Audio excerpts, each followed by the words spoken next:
હે good morning guys, કેમ છો બધા? મજામાં ને? જય શ્રી કૃષ્ણ બધાને. હર હર મહાદેવ. આજના વ્લોગમાં આપનું હાર્દિક સ્વાગત છે. આજે હું ખૂબ જ હેપી છું. શું કામ ખબર છે? ચલો આપણે આ વ્લોગમાં જોઈએ. આજથી 25 વર્ષ પહેલાંની હું તમને વાત કરું છું.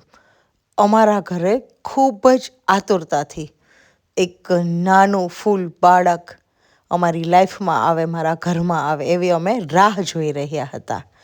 ત્યાં જ 2000ની સાલમાં, અને એ પણ કેટલો સરસ દિવસ, 1/1/2000 મિલેનિયમ, અમારા ઘરે શ્રી કૃષ્ણ એક દિવ્ય આત્મા તેજસ્વીનો જન્મ થયો.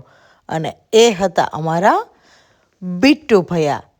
મારા ઘરમાં એકદમ ખુશીનો માહોલ છવાઈ ગયો. બધા હરખ ઘેલા થઈ ગયા. આખા ગામમાં મીઠાઈઓ વહેંચાણી. અને હા, આ બિટ્ટુ ભૈયા અમને એટલી સરળતાથી નથી મળ્યા. આઈ થિંક 8-10 વર્ષની અમારી માનતાઓ, સાંઈબાબાના આશીર્વાદ, અને પાછા ગુરુવારે જન્મેલા અમારા બિટ્ટુભાઈ. એટલે આજે 1/1/2026 એટલે કે ન્યૂ યરના દિવસે અમારા બિટ્ટુ ભૈયાનો જન્મદિવસ છે. એટલા માટે હું હેપી છું.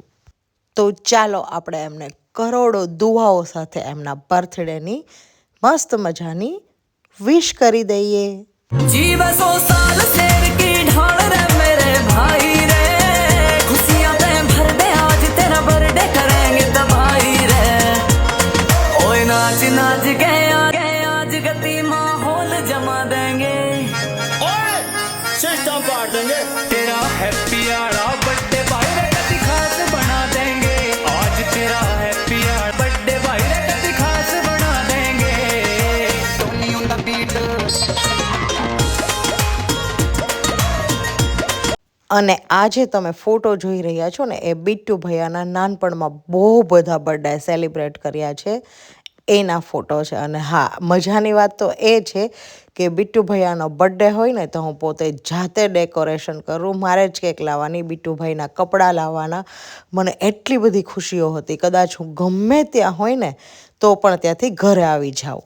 અને એકવાર તો એવું થયું કે એમનો બર્થડે આવ્યો અને હું રાજકોટ સ્ટડી કરતી હતી. શેડ્યુલ ખૂબ જ ટાઈટ હતો, પણ નહીં, બર્થડે તો મારે સેલિબ્રેટ કરવાનો જ હોય. એટલા માટે કેટલી મસ્ત ગિફ્ટ, કપડાઓ બધું લઈ અને અચાનકથી ઘરે પહોંચી ગઈ. અને બિટ્ટુ ભૈયા ખુશ થઈ ગયા. અને હા, એ નાનો હતો ને ત્યારથી જ એને મારી સાથે ખૂબ જ લગાવ. બધું જ મારે કરવાનું. એક છોકરાને પોતાની મા સાથે કેટલો પ્રેમ હોય એવો પ્રેમ. એને સ્ટડી કરાવવાની, એને જમાડવાનો, એને રાખવાનો, એને સાચવવાનો, બધું જ શીખવવાનો. ફંક્શન હોય તો રેડી કરીને સ્કૂલે લઈ જવાનો, બધું જ હું કરતી હતી. અને એ સ્ટડીમાં બી ખૂબ જ ક્લેવર હતી. મને યાદ છે કે ફર્સ્ટ ટાઈમ જ્યારે સ્કૂલે ગયો ને ત્યારે પણ હું અને કાકા મૂકવા ગયા હતા અને દોડીને આમ પાછો આવી અને મને ચોંટી ગયો હતો કે મારે નથી જવું. બધી જ એની આ વસ્તુઓ મને હજી યાદ છે. હું યાદ કરું ને તો મને એનું નાનપણ પાછું યાદ આવી જાય. અને નાનો હતો ને તો આમ શ્રી કૃષ્ણ ભગવાન જેવી જ બધી લીલાઓ કરે. એકવાર તો છે ને અમે જોઈન્ટ ફેમિલીમાં રહીએ બધા 20 જણા સાથે, તો કેટલી બધી દહીંની છાશ બનાવી, મમ્મીએ નીચે મૂકી હતી, મમ્મી બહાર ગયા તો સેમ કૃષ્ણ ભગવાનની જેમ છાશ ઢોળી અને નીચે નમીને, ત્યારે તો ઊંધો પડીને ચાલતા શીખતો હતો, ઊંધો પડ્યો જીભથી નીચેથી ચાટી અને છાશ પીતો હતો. ધીમે ધીમે બિટ્ટુ ભૈયા મોટા થવા લાગ્યા. અને એ અત્યારે આટલો મોટો છે ને, એટલે કે આઈ થિંક 25 વર્ષ આજે એણે કમ્પ્લીટ કર્યા છે. પણ એક મેચ્યોર વ્યક્તિ 40 વર્ષનો જે વાત સમજી શકે ને, એટલો સમજદાર વ્યક્તિ. તમને જરા પણ તકલીફ ના આવવા દે. અને મારા માટે તો જાણે જીવ આપી દે. જો મારા આંખમાંથી આંસુ પડ્યું હોય ને તો કોઈ પણ વ્યક્તિ સામે લડી જાય અને પોતે પણ રડવા લાગે. લાઈફમાં મારા સુખ દુઃખ ઘણા આવ્યા, બધું જ હું એને કહું છું. એટલો મારાથી નાનો છે ને છતાં હું બધી જ વાત એને કહું છું. અને મારા બધા જ સુખ દુઃખમાં હંમેશા એ સાથે હોય. ને જો મારું દુઃખ જરા પણ સાંભળે ને તો એ રડી પડે. અને આમ ડગલે ને પગલે એણે મારો સાથ આપ્યો છે એવું પણ હું કહી શકું. મારા પપ્પા અને કાકાનો પ્રેમ રામ લક્ષ્મણ જેવો મસ્ત જોઈન્ટ ફેમિલી સાથે ચલાવીને ચાલે છે. તો અમે પણ ભાઈ બહેને વિચાર કર્યો છે કે આપણે ભાઈ બહેન છીએ ને ત્યાં સુધી આપણી પેઢી દર પેઢી આવી જ રીતે સંસ્કારી બધા જ સાથે રહી અને ચાલે, કારણ કે ભાઈ ભાઈઓમાં સંપ હોવો ખૂબ જ જરૂરી છે. આઈ લવ મારા કુટુંબનો ખૂબ જ ખૂબ જ ખૂબ જ પ્રેમ કરું છું. અને હા, તમને આ વાત રમૂજી લાગશે પણ એનો કેટલો ગહેરો પ્રેમ હું તમને એક વાતથી કહું.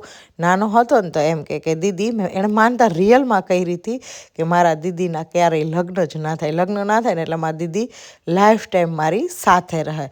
અને હું જ્યારે સાસરે આવું ને તો મને હજી તો પહોંચી હોય ને તો એમ કે હું ક્યારે પાછી આવે છે દીદી, આમ આતુરતાથી મારી રાહ જોતો હોય.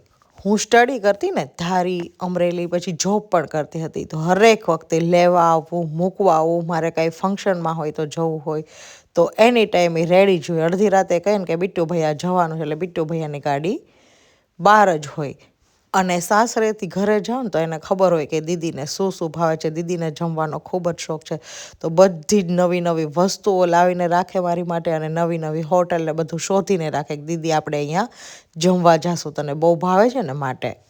અને રક્ષાબંધન આવે ને એટલે પહેલી રાખડી તો એને મારી જ બાંધવાની. કદાચ હું ના હોય ને સાસરે હોય તો અહીંથી મોકલેલી હોય એ બાંધવાની, પણ બીજા કોઈને તો એ રાખડી ક્યારેય પહેલાં બાંધવા જ ના દે. અમારા ભાઈ બહેનનો પ્રેમ તો સીમિત જ નથી, એટલે હું શબ્દોમાં તો એનું વર્ણન કરી શકું એમ જ નથી, અને બહુ વર્ણન કરીશ તો મને લાગે છે કદાચ કોઈની નજર લાગી જાય. તો ભગવાન પાસે એક જ પ્રાર્થના કે અમારા ભાઈ બહેનનો પ્રેમ આમ જ અમર રહે. અને અમારા ભાઈ બહેનનો સંબંધ એવો છે કે કોઈ હાથ માગે ને તો અમે બંને એકાબીજાને અમારું હૈયું આપી દઈએ. બચપન से ही चमकते सितारे रहे हो भैया, હંમેશા ऐसे ही दुनिया में चमकते रहो. આજના દિવસે હું આટલું જ કહીશ કે તમન્નાઓ સે ભરી હો જિંદગી, ખ્વાહિશો સે ભરા હો હર પલ, दामन भी छोटा लगने लगे, इतनी खुशियाँ दे आपको आने वाला कल. तेरे जैसे भाई दुनिया में होते हैं फ्यू, छोटे से मेरे इस दिल में ओनली है तू, जीता रहे जो सालों साल वो पेड़ हो तू, ये भगवान से दुआ है मेरी ओनली फॉर यू, ये स्पेशल मैसेज है just for you, happy birthday once again to you, love you lots of my bro, I pray to God your all dreams come true. તો આવા જ મારા નવા નવા બ્લોગ જોવા માટે મારી ચેનલને લાઈક કરો, શેર કરો એન્ડ સબસ્ક્રાઈબ કરો. And miss you so so so so so much my Bittu Bhaiya.